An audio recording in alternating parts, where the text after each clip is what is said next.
Hi folks, welcome back to the channel. So today I'm going to be painting eyes and faces, as I had quite a few requests for this on my Artist Opus giveaway competition page. So I don't tend to paint eyes that often, if I'm honest. I tend not to worry too much about them, especially when I'm doing speed painting models. However, if I'm going to spend a little bit more time on it, this is the method I use. I've just got a Space Marine head here, and the quality is always pretty good on these, so I thought I'd use that. So we're going to start with Bugman's Glow, and we're going to just paint into all of the face skin area. Try and avoid the area around the eyes. We want to try and keep this white. Now in this method I do sort of mess it up a little bit as I go, and I was going to re-edit it and do it again. However, I thought other people will mess up as they go too, so I wanted to show you that all is not lost. You will see me touching some things up as I go. Make sure you thin down the Bugman's Glow, and also try and get a nice neat line around the eyes. Get in down the side of the nose and paint all of the head. Apologies if any of this goes off the center of the camera a little bit. It's actually really difficult to paint something this small, get a camera in and get it close enough to my older eyes too. So please bear with me for this tutorial. Just give that an all over coat. You may want to let it dry and give it a second coat afterwards. However, because we're going over the top of it, I'm not going to worry about it too much. Just get that base coat down and then let it dry. Just for information as well, I'm using a size 0 Artist Opus Series M, which you'll see me talking about in my giveaway video. If you haven't already seen that, why not head across and check it out now, where you can win a set of the Series S brushes. Next I take Cadian Flesh Tone, and again I've thinned this down, and you just want to go over the top of the Bugman's Glow on the skin. Again, try to avoid going into the eye areas. We're not really using this to create any shading. The Bugman's Glow is just a good colour to go from underneath. So don't worry too much about leaving any areas for shade at this stage. Again, thin it down so you get a nice smooth coverage, and once it's completely dry we can move on to the next step.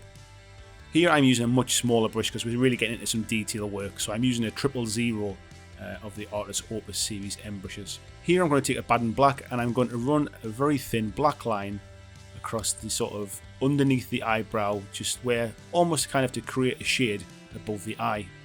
I find it easy because I'm right-handed to turn it over to do the other side as well. You can see I've just touched on the side of the head there. Don't worry about it, that will all be tidied up. I found it really difficult trying to get this under the camera as well, and I do seem to make a little bit of a mess here and put far too much on. This was the point where I thought I should try and redo it again. However, I'll show you how I tidy that up. Just get that black line under the eyebrow, and this will stop the eyes from looking too surprised. So you can see here I've definitely put too much of the black onto his right eye, or the left one as you're looking at it. So next I'm going to take Skull White and I'm going to repaint in the eye again. Now obviously try and be as neat as you can and try and just get it into where the eye would be. But if you do go over onto the cheek or onto the nose, don't worry about it. We're going to come back and tidy it all up. It looks a bit of a mess at this stage, but please wait until you see the finished article. This is just part of the process. The next stage is I'm going to take a Baden Black again with that 000 brush, and I'm going to do a line down through the eye. Now the best way to do this is to try and roughly get centre, and then the trick is when you come to do the other eye is to try and match the position. Don't try and get both in the centre if one of them is slightly off. Try to get them both looking in the same direction, because if you do get them pointing in different directions, it really does make your model look a little bit strange. Again, we're going to tidy it up and we're going to sort of reshape around the eye, so whilst it might look a little strange at this point in time, don't worry about it. It's all going to come together towards the end. Next, we're going to go back and take Cadian Flesh Tone, and we're going to reshape the eye. So you can see here where I've gone over onto the eyebrow with the black line from his eye. We're going to paint that out. His other eye, which looks a little bit of a mess at the minute, we're then going to come in and we're going to reshape it. You can see I've put far too much white onto the side of the nose and down onto the cheek, but this is where we reshape it and this is where we fix all of that mistake. So you just take it very carefully, very gently, and just small brush strokes just to reshape it and just to tidy it up. See, instantly it makes a difference.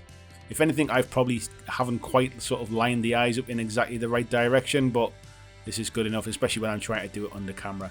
If you find that you've sort of made a bit of a mess of it, you can always paint it out white again and put it back in with the black. This is the stage where you want to do all of that fine tuning. Next, I'm going to take Reichland Flesh Shade and I'm going to wash it over all of the skin. Just get a little bit on the end of your brush and make sure you avoid washing it into the eye sockets. Just make sure you get down to the cheekbones and into the nose and the mouth area, as this helps out pick out some of the definition of the face. If you do find you've put a little bit too much on, Again, just dry off your brush and just soak it up and wick it away. Make sure that shade is completely dry before you move on to the next step.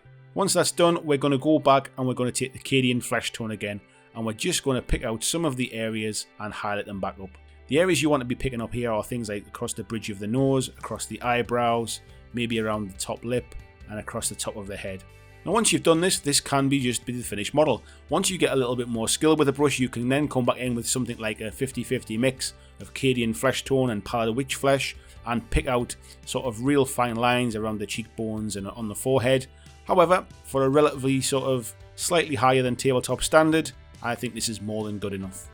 And here you can see the finished model now in all of its glory. It really does step up a very basic tabletop standard job, and as I'll cover in future videos, faces, bases and banners are the things that people's eyes will focus on, and if you spend a little bit more time on those, it can really take an average tabletop paint job up to the next level. There's other ways to do this, but this is my method, and hopefully it helps out one or two beginners. Thanks very much for watching, and I'll see you in the next video.